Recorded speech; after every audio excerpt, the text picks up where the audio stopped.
ನಮಸ್ಕಾರ ಎಲ್ಲರಿಗೂ, ನಾನು ಪಲ್ಲವಿ. ಇವತ್ತು ನಾವು ಬ್ರೈನ್ ಪಾತ್ವೇಸ್ ಅಡಿಕ್ಷನ್ಗೆ ಹೇಗೆ ಲೀಡ್ ಆಗುತ್ತೆ ಅಂತ ಮಾತಾಡ್ತೀವಿ.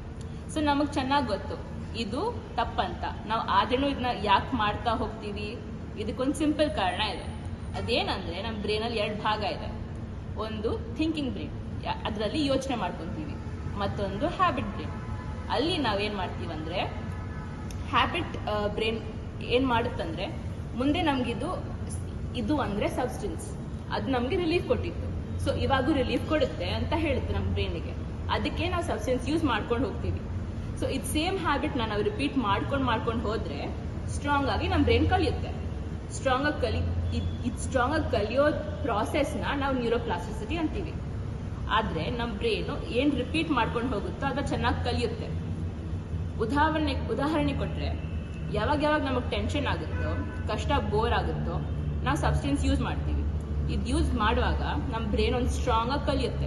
ಏನು ಕಲಿಯುತ್ತಂದ್ರೆ, ಕಷ್ಟ ಬಂದರೆ ಸಬ್ಸ್ಟೆನ್ಸ್ ಯೂಸ್ ಮಾಡಿದ್ರೆ ರಿಲೀಫ್ ಸಿಗುತ್ತೆ. ಈ ಹ್ಯಾಬಿಟ್ ಸ್ಲೋ ಆಗಲ್ಲ, ಫಾಸ್ಟಾಗಿ ವರ್ಕ್ ಆಗುತ್ತೆ. ಸೊ ನಮಗೆ ಸ್ಟ್ರೆಸ್ ಬಂದವಾಗೆಲ್ಲ ಹ್ಯಾಬಿಟ್ ಫಸ್ಟ್ ರಿಯಾಕ್ಟ್ ಮಾಡುತ್ತೆ, ಮತ್ತು ಥಿಂಕಿಂಗ್ ಬ್ರೈನ್ ಸ್ಲೋ ಆಗಿ ರಿಯಾಕ್ಟ್ ಮಾಡುತ್ತೆ. ಸೊ ಕಷ್ಟ ಬಂತು, ಸಬ್ಸ್ಟೆನ್ಸ್ ಯೂಸ್ ಮಾಡಿದ್ವಿ. ಇದು ಡೈರೆಕ್ಟ್ ಹ್ಯಾಬಿಟ್ ಫಾರ್ಮೇಷನ್ ಆಗಿದೆ. ನಾವು ಇಲ್ಲಿ ಥಿಂಕ್ ಮಾಡ್ತಾನೆ ಇಲ್ಲ. ಅದಕ್ಕೆ ನಾವು ಅನ್ನೋದು ನ್ಯೂರೋಪ್ಲಾಸ್ಟಿಸಿಟಿ ಫಾಸ್ಟ್ ಆಗಿ ವರ್ಕ್ ಆಗುತ್ತೆ. ಅದಕ್ಕೆ ನಮಗೆ ಗೊತ್ತಿದ್ರೂ ಕೂಡ ಬ್ರೈನ್ ಮತ್ತೆ ಅದನ್ನೇ ಮಾಡುತ್ತೆ.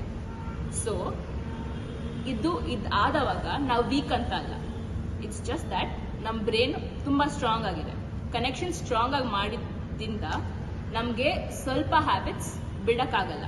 ಅದಕ್ಕೆ ನಾವು ಏನಾದವಾಗೂ, ಕಷ್ಟ ಬಂದಾಗೂ, ದುಃಖ ಬಂದಾಗೂ, ಸುಖ ಇದ್ರೇನು ನಾವು ಡೈರೆಕ್ಟ್ ಹೋಗೋದು ಸಬ್ಸ್ಟೆನ್ಸ್ ಯೂಸಿಗೆ, ಮದ್ಯಪಾನ ಯೂಸ್ ಮಾಡೋದಕ್ಕೆ, ಸಿಗರೆಟ್ ಸ್ಮೋಕ್ ಮಾಡೋಕ್ಕೆ. ಸೊ ಇದಕ್ಕೆ ನಾವು ಏನು ಮಾಡಬೇಕಂದ್ರೆ ಒಂದು ಹೊಸ ಹ್ಯಾಬಿಟ್ ಫಾರ್ಮ್ ಮಾಡಬೇಕು. ಈ ಹೊಸ ಹ್ಯಾಬಿಟ್ ಏನಂದ್ರೆ, ನಮಗೆ ಕಷ್ಟ ಬಂದವಾಗ ಅಕ್ಕಪಕ್ಕ ಇರೋ ಫ್ರೆಂಡ್ಸ್ ಇಲ್ಲ ಫ್ಯಾಮಿಲಿ ಅವ್ರ ಹತ್ರ ಹೋಗಿ ಮಾತಾಡಬೇಕು. ಮಾತಾಡೋಕ್ಕೂ ಆಗಿಲ್ಲ ಅಂದರೆ ಒಂದು ಬುಕ್ ತೊಗೊಂಡು ಅದ್ರಲ್ಲಿ ಬರಿಬೋದು ಹೇಗೆ ಅನಿಸ್ತಾ ಇದೆ ಅಂತ. ಅದಕ್ಕೆ ಇದನ್ನ ನಾವು ಕಂಟಿನ್ಯೂಸ್ ಆಗಿ ಮಾಡ್ತಾ ಹೋದ್ರೆ, ಇವಾಗ ನಮಗೆ ಡೈರೆಕ್ಟ್ ಆಗಿ ಹೇಗೆ ಮದ್ಯಪಾನ ಮತ್ತೆ ಸ್ಮೋಕಿಂಗ್ ಹೋಗ್ತೀವೋ, ಆ ಹ್ಯಾಬಿಟ್ನ ಬಿಟ್ಟು ನಾವು ಬರೆಯೋದು ಇಲ್ಲ ಮಾತಾಡೋದನ್ನ ಹ್ಯಾಬಿಟ್ ಮಾಡ್ಕೊಬೋದು. ಇದರಿಂದ ನಮಗೆ ಚೆನ್ನಾಗಿ ರಿಲೀಫ್ ಸಿಗುತ್ತೆ.